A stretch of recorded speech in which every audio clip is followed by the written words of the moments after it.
On connaît tous l'histoire de Kennedy et de son assassinat. Mais est-ce que tu connais l'horrible histoire de Rosemary Kennedy, sa sœur que sa famille et lui ont essayé de cacher aux Américains jusqu'en 1987, l'année où la vérité a fini par éclater au grand jour?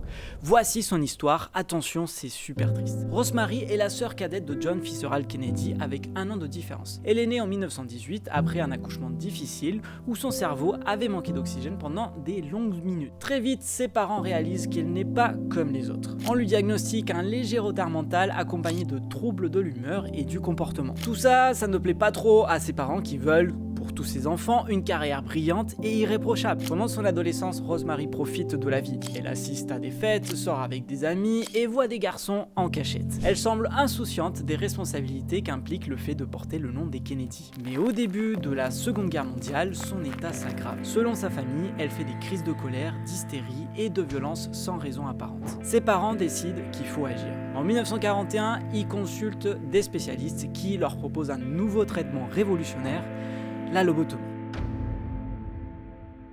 Cette procédure consiste à introduire un pic à glace par l'arrière de l'œil pour percer la paroi osseuse et atteindre l'avant du cerveau. Ensuite, le chirurgien effectue des mouvements pour casser les connexions neuronales censées être responsables des comportements anormaux.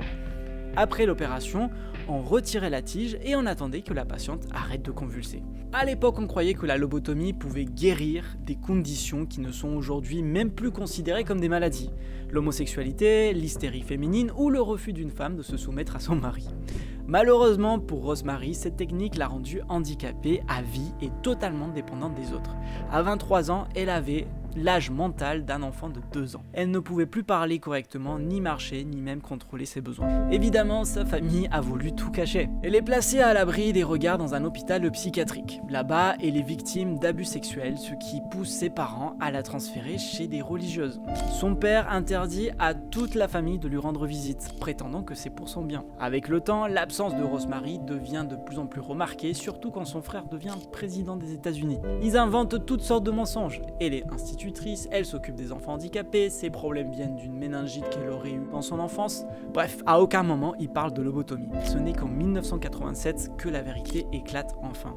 Rosemary Kennedy meurt en 2005 et sa condition mentale n'aura jamais évolué après l'intervention.